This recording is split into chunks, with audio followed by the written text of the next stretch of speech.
welcome to episode number 2 of the program. Last week, I want to recap a little bit of what we did, and then we're going to get into some new things this week. But before we go too far, we always have the administrative things we got to take care of here in the beginning. You're watching the program. The program is a show that teaches you how to program, and our intention is to teach anybody who's never touched a computer to write a program, to learn how to write a program. And as I mentioned last week, these first 3 weeks, this being week number 2 of the 3, we were just going through some very basic concepts of how a computer works in the background, real basic concepts about conditional statements, like if something is this, then do this, and variables, and just some very basic stuff that's common across all languages. And then, not next week, but the week after, we're going to take all this and we've talked about and put it into coding examples and start teaching you. Python is our first language we're going to teach. We do this in 12-week segments for each language, and as I mentioned last week, the intention here is I'm only going to do these 3 weeks in the Python, and then from there we're going to have some people that I know that know these languages even better than I do, much better than I do. I look up to them. They to do this coding examples and teaching for us. So you may see me do it on languages at some point, but initially the plan is to have other people who use the languages every day, inside and out, know it inside and out to do the programs. So I want to do a quick recap. Well, I still got more administrative stuff. See, that's what happens. You call this administrative stuff you got to do. We can get our show on youtube.com/TechZenTV and follow us on Twitter, TechZenTV. And we'd love to have you go out and subscribe to YouTube. But if you're downloading us, though, please give us a rating off of iTunes or wherever you're getting the podcast from. And I'll probably remind you again because I'll forget by the end that I did it. But yeah, definitely go out there to iTunes and give us a rating out there as well. So we are in week 2. This is our second show. And as I mentioned last week, these shows are recorded kind of in, I don't call them in bulk, but we do a couple of them at a time. And then like when I'm already working on the Python videos, which will be released and starting in 2 weeks, but I already have 2 of them ready to go and they're kind of ahead of time. So, I kind of know where I'm going with the Python thing if I do that while we're in here. All right, so last week, recap, we talked about memory space, bytes, words, bits, and kind of how memory works as far as variables go as well. We talked about the different variables: characters, strings, integers, floats, booleans, and arrays. As mentioned, there are more than that. This is just like the high level.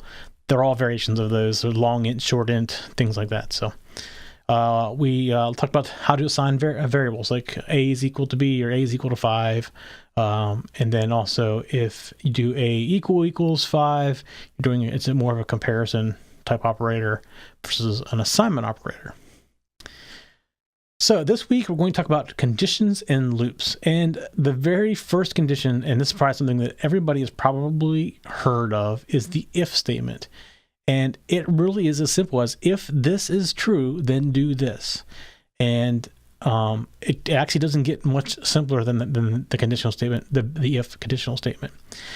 So the way it works is the program typically goes from top to bottom. And we'll talk about functions next week, which kind of throws that out top to bottom. But it typically follows from top to bottom, and you get to a particular situation. And I'm going to use last week's a equals 5 again.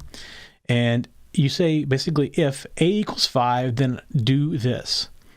And you can also take that one step farther and say, if a equals 5, then do this, else I want you to do this. So basically, if it's equal to 5, do this. If it's not, do this. So that's considered a conditional statement. Now, depending on the language, depends on how that looks. Some languages, as I mentioned last week, will do if, and then in brackets, you'll put the variable a equals, and it'd be a equal 5. And then you would have a curly bracket, and then you would do whatever you want to have done would be in there, and you close the curly bracket. So basically, anything between those 2 curly brackets is done.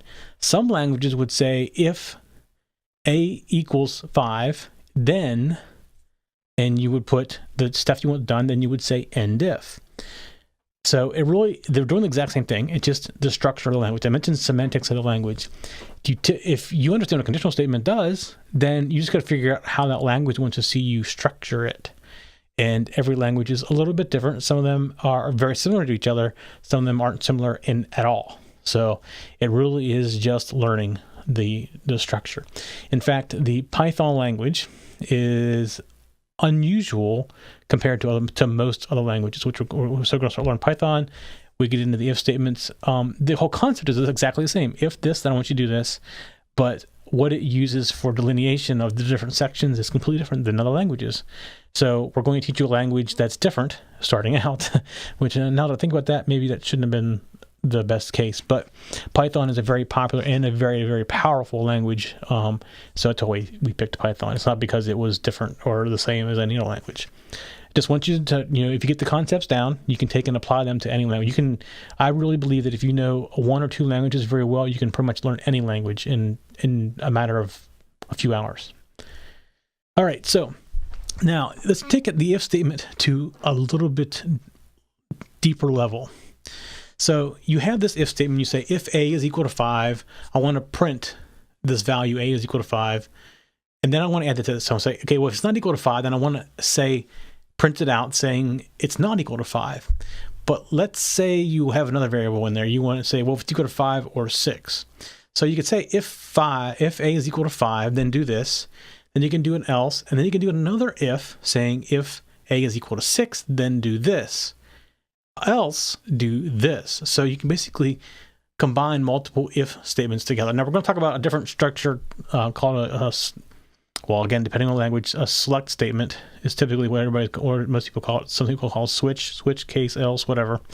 A case statement that allows you to do something very similar to this, but on a much bigger scale. In fact, it's much cleaner than doing the if else structure of things. And I don't know of a language that doesn't have it now. There were times that a lot of languages didn't do this case statement. So you had to do if else, if then else, if then else, if then else, down this conditional statement. And back in the old days, which is back in the 80s for me, you could have if then else statements strewed from pages and pages of them instead of using a case statement, which now makes things much cleaner to use. So we're going to talk about case statements as well. And I'm not going to go in and show you all this week. This is something we're going to show you when we get into actual languages. So we're talking about the conditional statements. Any programming language has this conditional statement where you can say, if it's this, then do this. And then if it's not, do this. And if it's not, and then if it's this, then do this type thing. So they all have this functionality. They all structure it a little differently. Some of them are very similar. Some of them are completely different. But we want to talk about the conditional statement. So the one thing I mentioned about the case and the switch, again, it depends on the language. Most people, if you tell them it's a case statement, they understand what it means. Some of them will start out with the word switch, and some of them will start out with the state. I can't know the different languages use. But anyways, basically what happens, you say, I want to switch based on A. So you put switch and then A after it. And then beneath there, typically inside of brackets for most languages, you would put this word case, and you would put in the value of 5 and a colon, and then anything beneath that would be executed if it's equal to 5. And then you put this word called break, which says, I'm done, come out and drop out of my conditional statement and go do it again, or go to the end of it. And then you could put another one that says case 6, and it would be what you're going to do for if it's equal to 6. And you can do as many case statements as you want in there. And depending on the language, it's either case else or default, typically. And what that is if you went through your if then else statements the whole way through and dropped out the bottom, that would be your default. And the most important thing about a case statement to remember is you need the break statement in there, because if you do not, it will drop to the next one. So let's say you have a case for a 5 and a case for a 6. Whenever you get done with 5, you don't have a break, it's going to drop right into 6 and start doing whatever 6 is supposed to do. So the break's very important. The break basically says, I'm done with this conditional statement, get out of it. And if you don't, it just keeps dropping down to the next thing. And this will all make a lot more sense whenever we get it actually into programming. But we want to cover the conditional statement of programming, because when we get into there, we want to make sure that you understand that we're doing something conditional. It's based on, we're doing this because this is this way. And that's something that's very important. So let's talk about loops. So there's a ton of different kinds of loops. And it really, a lot of it depends on the language you're using too. Because again, languages have different ways of doing it. But most languages have most of these options now. So you have a for loop. So basically what a for loop is a loop that will continue based on a set of variables. So let's take C, for example, or actually C, PHP, and a few other languages that do this. So you have the word for, and you have in there, you have a variable. So let's say we're going to call it L for loop. And the first thing you want to do when you start this loop is you want to set L equal to 0 because you're starting at the beginning. And let's say you want to loop for 100 times. So then you're going to say for L equals 0, and then you're going to say that's how you start. And then I want to loop while L is less than or equal to 100. So you put in L less than or equal to 100, and then you put in what you want to do for each loop, and that is increase L by 1. So no matter how the language does it, so like I'll say if you did it in BASIC, which I think Visual Basic says the same way, it's basically for L equals 1 to 100. So what that will do is it'll loop to end for L 1 to 100, and every time it will increase L by 1. In C, it's you set L equal to 0. You say why L is less than 100, and you increment 1. So you got to do a little more work in C, but it's a little bit more flexible because I could add 2 to L real easily in C. Now you can do it in BASIC too, and Visual Basic as well, but it's just not done exactly. It's called a step. So you have to add step in. So by default, it does 1, but you can change it. You can override that 1. Again, it's doing the exact same thing. It's just sitting in that loop saying why this variable is equal to, and it's basically going to go through this loop so many times. It's like a predetermined number of times to go through the loop. So that's what the for statement's for. Think of it as more as a predefined number of loops that you go through. And it could be, it may be predefined by a variable, but it doesn't change in the middle of the loop. If you go into it, it's going to say, I'm going to go 0 to 100 every time, or if it's a variable, it'd be 0 to 50, whatever. It's not going to say every time. It's going to conditionalize it. So, and that's a general statement. There are times you can do conditional type things in there as well, but I don't want to get into that. It's a language specific thing. Think of a for loop as a defined loop. So you know it's going to happen this many times, no matter what.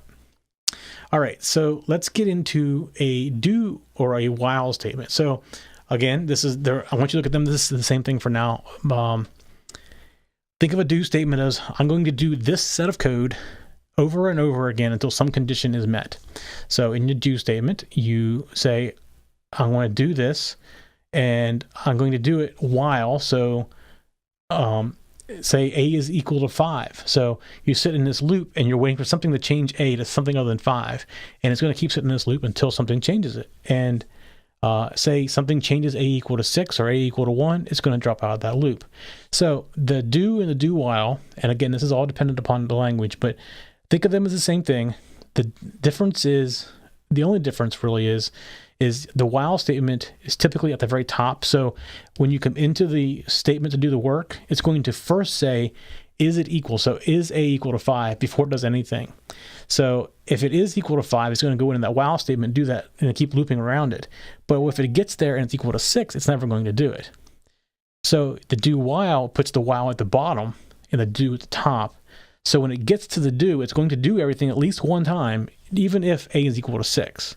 But when it gets to the bottom, it's going to say A is equal to 6. I'm not going to go back to the top again. So that's the difference between while and do. They're both a loop, both conditional. Just the do typically does the comparison at the end of the process versus the top of the process. And you can do a while statement that will work like a for statement. When you get into the while statement, before you get there, you say L is equal to 0, and in the while statement, you say while L is less than 100, and then in the brackets for the contents of the while, you would say plus add 1 to L. So it's the same thing as a for statement from that point of view, but while you don't use a for statement, it's so much quicker and easier to do. So the whole idea of the while statement is an unknown length. You basically continue this while this is happening. And there's also a do until. Some languages call it until instead of a while. So there's a do whiles, do until. They're basically the same thing. It's just a difference in language. All right, so let's talk a little bit about functions. So so far, the programming we've talked about is pretty much top to bottom. Most programs run from top to bottom. You can do different jumps around. In fact, in the old days when there was original line number, what I call line number basic, which is what I learned on, every line had a number like 10, 20, 30, 40, up the line. And you could do a go to and jump it to any other line. well, let me just say that is a pain to follow. So these days, and there was no structure. There was no structures like we have today. Even like the go-tos and the for nows and all that stuff didn't exist back then. It was all go-to. So you do an if statement, and if it was true, you do a go-to back to the line where you want to do it over again. So everything we just described structure-wise with conditional statements and loops didn't really exist. Not the way it does today. But typically today, most things go top to bottom. In fact, I don't know if anything doesn't go top to bottom. They may not start at the top of your code. They may look for a particular function called, like C looks for the function called main. But most things, will just start from the top and find the first thing that's like open. PHP, you can have a ton of functions at the top and then hit your code at the bottom or put your code at the top. Doesn't matter. So the way you can get around having this one long string of things in these go-tos is a function. So all a function is it's a defined, it sounds weird saying this, it's a defined function. So in that function, you have certain things you want to do. So you may have this function that goes out, reads a database, and takes two values, adds them together, and puts them out to the screen. And somewhere else in your program, you want to do this a bunch of times, you write a loop calling that function. So rather than putting all that code into that loop, you call that one line function. It makes it very easy to read. It comes down and it runs that code and comes back up to where it lets off. So it just makes things a lot easier. You can definitely, in most cases, probably put that code in line, but where it becomes helpful is that function is used more than one other location. So rather than copying that code all these different places, you copy it one place and you call it from another. So, and it's more to it than just calling the function. You got to tell it what values you want it to work with. Now, not all functions require a value. You may have a function that closes a window. It doesn't matter. It looks close to the current window. So it doesn't care it doesn't need any function or any value. It just says close the window, and it goes and it does that. You may have a function that just prints something to the screen. Doesn't need a value to print out. But if you ever want to print something to the screen based on some other value, you have to pass it in. So that's where we get into passing variables to a function. Again, not all functions can take input or need input. Many functions just don't have any input. They just do something and they do something predefined. But you can pass variables into a function. Now, there's a couple ways, depending on the language, how this works. It can be passed by value or by reference. So what I mean by that is, let's talk about reference. In our very first show last week, we talked about everything is stored in a memory location. If it's passed by a reference, what will happen is when you call that function, you give it the variable name, it's going to find out where that variable is stored in memory and pass that over to this function. What the function is going to do is go to that memory location and pull it out and use it. The advantage to doing it by reference is, since it knows where that variable is located, it can typically update the variable. So if you want that function to update that variable, it can. So that's passing things by reference. Now, not all languages pass by reference. Some of them can pass by reference or by value, and other ones only pass by reference, other ones only pass by value. So it really depends on the language, and we'll have to talk about that in each individual language. So passing by value is done by, basically what happens is when you call that function, in the background, there is this function called a push. So the value you have that you passing over is pushed into memory at a certain location that's to a certain pointer. And pointers are all something that runs in assembler. So it pushes things to the stack. It's called pushing to the stack. It calls your function. Your function knows how many things should be there, and it pops them off the stack. So basically, it puts somewhere temporarily. You get to the function, and the function pulls them back off. But what it doesn't know is where that's stored in memory. It doesn't know it's stored in memory anywhere. It could have been a calculated value that's not stored anywhere. So that's called passing it by value. So the disadvantage of passing it by value is you want that function to make a change. It cannot. Now, and this is probably getting deeper than what I probably wanted to get in these first three shows, is the passing by reference or passing by value. So a function, most functions, I'm going to say, because not every language is exactly the same, allow you to return a value as well. So when you define the function, you say, I'm going to return an integer, I'm going to return a character, or I'm not going to return anything. I'm going to be void. I'm going to return blank. So that when the function does whatever it needs to do, it can basically return a value. So you call your function, and what you get back from that function is the value that you wanted. And the languages that don't allow you to pass by reference, that's the only way you can get the value back. Or and we'll get into all the global variables and all stuff later in different languages. I'm not going to go into that now, but you can also do things in global variable formats as well, which basically Like the name says, the variable is global between functions. So most languages, if you're in a function and you declare a variable, the variable only exists within that function. So when the function is created and ran, it creates this new variable and then destroys the variable. So it does its own cleanup. Now, there are ways around that. Again, we'll get into that in each individual language, but something to think about. And also, for the most part, most languages don't allow incoming variables to get into a function that are not being passed in. There are exceptions to that, though. So I don't want to say that's exactly the case. So think of a function as a tiny little program. That's basically what it is. So when you create a program, it's tiny little programs inside of a program, and then you call those little programs to do the work. And the values coming in and out, we'll have to cover in each individual language, because again, each one is different. But that's something to think about, is how do you get to the variables that you want it to do in there. And you'll see that in the examples in 2 weeks when we start, well, probably 1 or 2 weeks away, but we start talking about, getting physical hands on the keyboard to get stuff coded.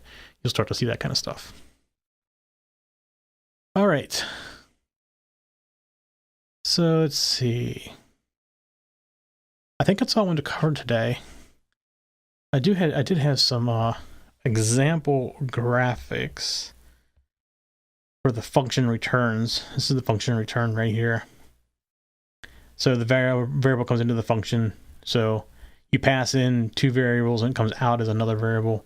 So these would be your 2 inputs, A and B. And maybe in the function you say C is equal to A plus B, and then you return the C value from the function. That's kind of what it's explained without looking at the actual picture. All right, a couple of housekeeping items. Again, this is episode number 2 of the program. The program is to teach you to program from nothing. That is our goal, at least. And these first 3 weeks are for to help explain to you the basics under the covers, because I have a strong belief that if you understand what happens under the covers and you learn a language, you can learn any other language rather quickly, and without much trouble. So this show is part of the TechZen TV network, and you can go to youtube.com/TechZenTV to get all of our shows. We have a ton more shows than just this one show. In fact, this is only our 2nd episode of this show, and we have hundreds of episodes of different things out there. So definitely encourage you to go out to YouTube. And if you're into the programming thing, another one you might want to check out of ours is Let's Make It. We do programming in there almost every week. It's typically on Arduino or Raspberry Pi, something like that, but it's done in the C language. But it's a great show if you're wanting to learn how to program too. If you have a Twitter account, you can follow us on Twitter at TechZenTV. And if you're watching us on YouTube, let me go back to YouTube. Then if you could give us a thumbs up out there and subscribe, that definitely helps us get found. And if you're watching us on download, like off iTunes or any of your other podcasting directories, if you go out to iTunes next time you're out there and give us a rating, that would definitely help us out more than what people understand. That's for sure. You can get show notes from this show and for all of our shows just by going to techzen.tv, and you'll see at the top the shows. Pick the show that you're interested in. In this case, this is the program, and you can go out and get all of the show notes out there as well. Next week, let's see what we're going to cover next week. We're going to talk about object-oriented, compiled versus interpreted languages, and a few semantics and things like that. And it's actually even shorter week than this week, probably, because it's just a little bit of cleanup before we get started in Python. Python comes up in 2 weeks is when we get started. And then for 12 weeks, we're going to talk Python every week. And we still haven't picked the language to come up after Python, but we have some things in development. So by 12 weeks, we should have something ready to go. I definitely appreciate you hanging out with me for however long this show was. I love have you here every week. If you have somebody else that wants to learn programming, be sure to spread the word. And if you could check out our show and find some other shows, get some friends that may be interested in them, spread the word around. We definitely appreciate everybody helping us get found. We are a fairly new network and we're growing quickly, but we definitely like to grow a little bit faster. And also, any input you have, send it to the program at techzen.tv, and we'll get that. And if you heard me say something wrong, definitely correct me. I'll make sure that on the next show that it's corrected. All right, everybody. Thank you very much for hanging out with me. We'll see you all next week. For show notes for this show, contacts, and more, go to the techzen.tv website where you can get show notes for all of our shows. We love to hear from our viewers and listeners. We have an email, a Twitter, and a phone number where you can contact us for each show. For details, visit the TechZen.tv website and get the show details. You can also make a video and upload it somewhere like YouTube or Vimeo and then just send us a link. You never know, you may see your video in a future show. You can get all of our shows delivered automatically to your favorite device by going to your favorite podcast website like iTunes and subscribing. Each of our shows also has a YouTube channel you can subscribe to get regular updates. Our shows are also available on most internet radio networks like Stitcher and TuneIn Radio. You can also watch and listen to our shows on Xbox, TiVo, and Roku. You can even find us on your Zune.